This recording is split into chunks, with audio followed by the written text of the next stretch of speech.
حال ہی میں پاکستان اور سعودی عرب کے درمیان ایک دفاعی معاہدہ طے پا جاتا ہے۔ یہ معاہدہ کس تناظر میں کیا جاتا ہے، ہم اسے ایک ایک کر کے ڈسکس کریں گے۔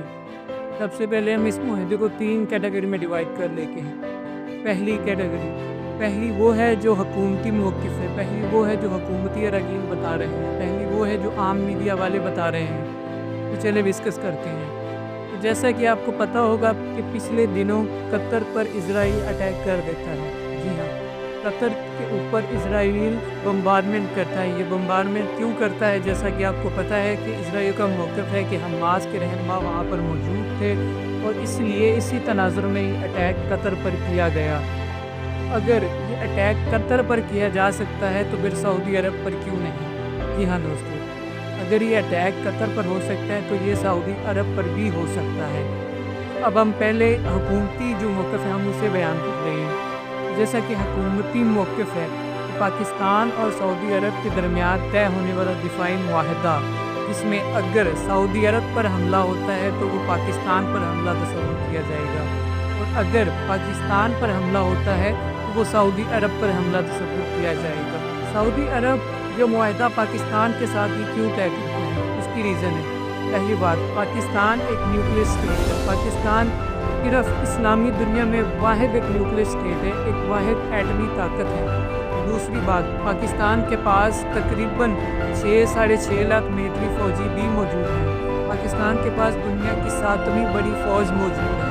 اس لیے سعودی عرب پاکستان پر سب سے زیادہ بھروسہ کیا اور پاکستان کو اس مقصد کے لیے چنا۔ یہ ہم حکومتی موقف بیان کر رہے ہیں۔ اب جیسا کہ بینجامن نیتن یاہو جو کہ اسرائیل کا پرائم منسٹر ہے، جو کئی بار اپنے خطاب میں یہ بات واضح کروا چکا ہے، ہم گریٹر اسرائیل بنائیں گے۔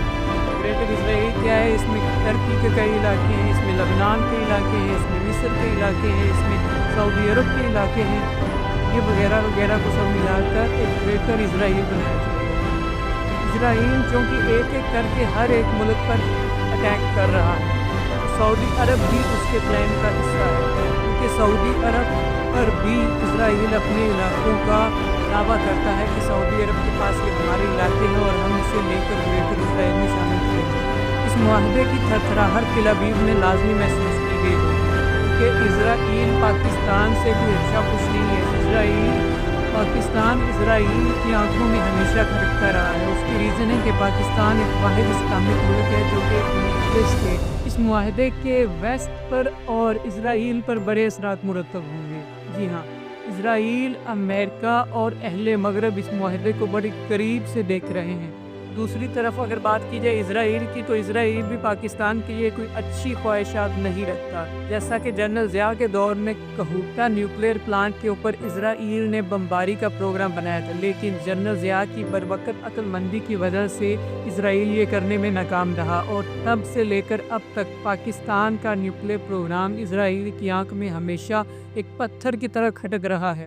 اگر دیکھا جائے تو یہ سب کچھ ایک فائنل وار کے تناظر میں بھی کیا جا سکتا ہے۔ جیسا کہ میں نے آپ کو پچھلی ویڈیو میں بتایا تھا کہ ایک تیسرے بلاک کی ضرورت ہے۔ وہ تیسرا بلاک کون سا ہوگا؟ وہ تیسرا بلاک ہوگا مسلم بلاک۔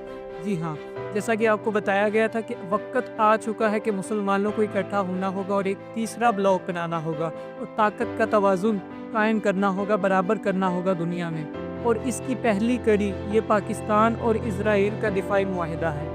اب دیکھنا یہ ہے کہ پاکستان سعودی عرب کے علاوہ باقی مسلم ممالک کے ساتھ بھی یہ معاہدہ کرتا ہے یا نہیں کرتا۔ اب جیسا کہ ہم نے حکومتی موقف بیان کر دیا، جیسا کہ حکومت کا موقف تھا کہ یہ معاہدہ پاکستان اور سعودی عرب کے درمیان طے پایا ہے، جس کا مقصد ہے کہ پاکستان پر اگر حملہ ہوتا ہے تو یہ سعودی عرب پر تصور کیا جائے گا، اور اگر سعودی عرب پر حملہ ہوتا ہے تو یہ پاکستان پر حملہ تصور کیا جائے گا۔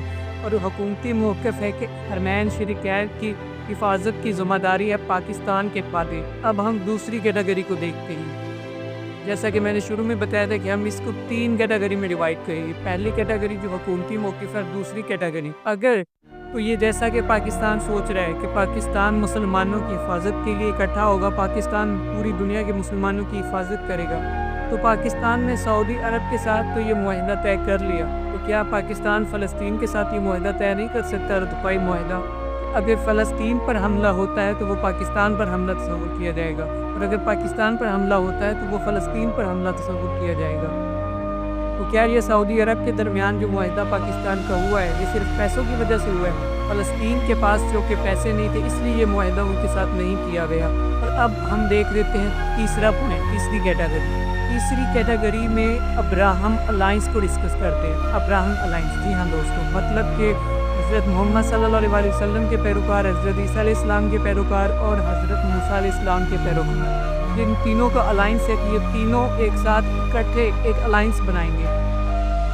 جی ہاں، کہ امریکہ نے ابراہم الائنس میں محمد بن سلمان کی تصویر بھی لگائی ہے۔ تو کیا یہ معاہدہ پاکستان کو بھی اس الائنس میں شامل کر دے گا؟ کیا یہ معاہدہ پاکستان کو بھی ابراہم الائنس کا حصہ بنا دے گا؟ تو یہ دیکھنا ہوگا۔ اب ایک چیز ڈسکس کر لیتے ہیں کہ فائنل وار تو ہونی ہے، حق اور باطل کے درمیان جو فائنل مارکہ حق ہے وہ ہونا ہی ہے، جیسا کہ کئی احادیث میں بھی یہ واضح کیا گیا ہے کہ آخری جنگ ہوگی جس میں اللہ تعالیٰ مسلمانوں کو نصرت عطا فرمائے گا۔ اس معاہدے کو اس کی کڑی تصور کیا جا سکتا ہے۔ اللہ تعالیٰ سے دعا کرتے ہیں کہ اللہ تعالیٰ پاکستان کو کامیابی اور نصرت عطا فرمائے کفر اور باطل کے خلاف۔